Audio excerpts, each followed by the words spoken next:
আতাউর রহমান শাহীন 94 দিন মানে 2256 ঘন্টা 1,35,360 মিনিট 80,21,600 সেকেন্ড।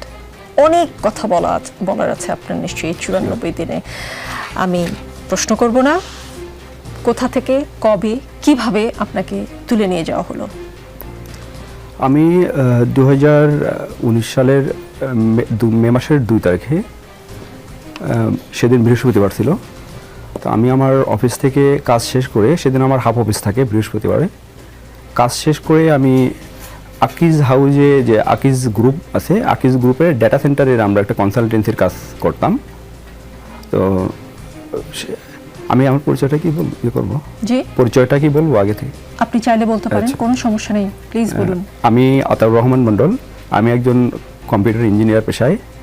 আমি দীর্ঘ প্রায় 23-24 বছরের মতো আমার কম্পিউটার লাইনে আমার অভিজ্ঞতা।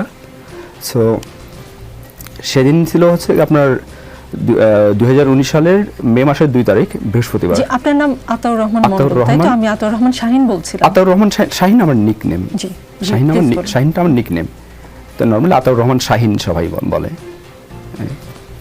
তো আমি অফিস থেকে বের হয়ে, সেদিন হাফ অফিস ছিল আমাদের, নোভো টাওয়ারে আমার অফিসের লোকেশন ছিল। সেখান থেকে বের হয়ে 2টার দিকে আমরা আকিজ গ্রুপের আকিজ হাউজে যে অফিসটা, যেটা আপনার তেজগাঁ লিংক রোডে অবস্থিত, ওই লিংক রোডে আমি তখন তাদের অফিসে আমার একটা ওদের সার্ভার সেট আপের কারণে আমরা ওখানে যাই। আমি এবং আমার একজন কলিগ, দুজন আমরা ওখানে যাই। কাজ শেষে তখন রাত আনুমানিক 7:30 থেকে 8টা এর মধ্যেই হবে। তো কাজ শেষ করে আমরা সবাই বের হয়ে আসি। বের হয়ে এসে রাস্তার ধারে আমি এবং আমার সঙ্গে যে ছিল দুজনেই আমরা তখন উবারকে কল করি। উবারের যে বাইক থাকে, বাইক রাইডারকে কল করি আমরা।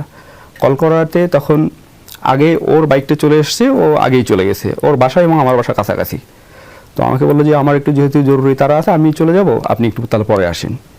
তো সো আমি ওই বাইকটার জন্যই ওয়েট করছিলাম এবং রাস্তায় দাঁড়িয়ে আমার মোবাইল ছিল, মোবাইল আমি বাইক রাইডারের যে লোকেশনটা সেটাকে ট্র্যাক করার চেষ্টা দেখতেছিলাম যে সে কোথায় কত দূরে আছে। তো তখন ওকে দেখলাম যে আমি সে পুলিশ প্লাজা যে আছে, পুলিশ প্লাজার কাছাকাছিতে এই বাইকটা আছে আর কি, ও আর একটু হলে আমি চলে আসব। তো এর মধ্যে হঠাৎ করে আমার সামনে একটা হোয়াইট কালারের মাইক্রোবাস এসে দাঁড়িয়ে যায়।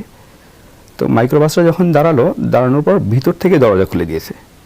খুলে দিয়ে পিছন থেকে হঠাৎ করে দিকে আমার 2জন লোক আমার পিছনে দাঁড়ানো, তারা আমাকে জাস্ট জোর করে ধাক্কা দেয় আর কি, অনেক জোরে পুশ করে মাইক্রোবাসের ভিতরে ঢুকিয়ে নেয়। তো আমি খুব জোরে একটা চিল্লান দিয়েছিলাম ওই সময় এবং পা দিয়ে মাইক্রোবাসের দরজায় পা দিয়ে ঠেকিয়ে পিছনে আসার চেষ্টা করেছিলাম, কিন্তু আসলে আমি পারি নাই। ওরা আমাকে 2জন ধরে আবার ভিতরে ঢুকিয়ে দিয়েছে।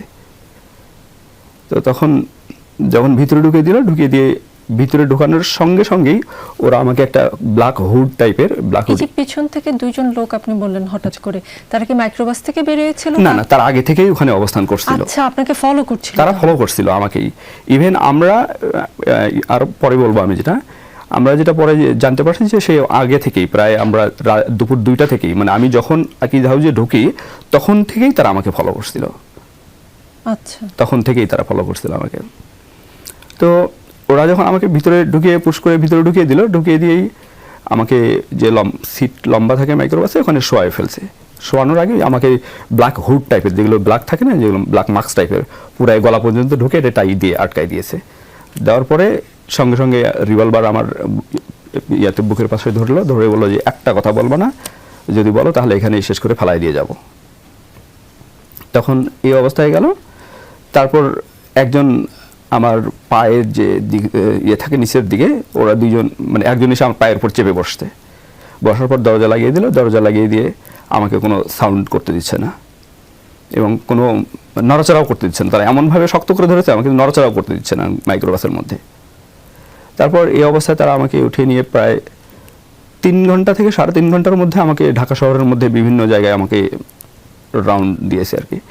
যেটা আমি বুঝতেছিলাম যে যেহেতু ঢাকা শহরে আমি তো মোটামুটি চলাচল করি, সব মোটামুটি অনেক রাস্তাঘাটই আমার চেনা। তো দেখলাম যে কোনো সময় ব্রিজে উঠছে, ব্রিজ থেকে নিচের দিকে নামছে, কোথাও রেলগেটের পাশে দাঁড়াচ্ছে, এরকম বোঝা যায় কি যে ওরা কোথাও কোথাও দাঁড়াচ্ছে। 3-3.5 ঘন্টা কি সবাই চুপচাপ কোনো কথা বলছিল আপনার সাথে? ওরা বলা বলি করছিল যে এ যদি বেশি কিছু বলে, একে যদি ইয়ে করে, তাহলে আমরা একে রাস্তায় মেরে কোথাও ফেলে দেবো, মানে ওরা আর কি এরকম ভয় দেখাচ্ছে আমাকে।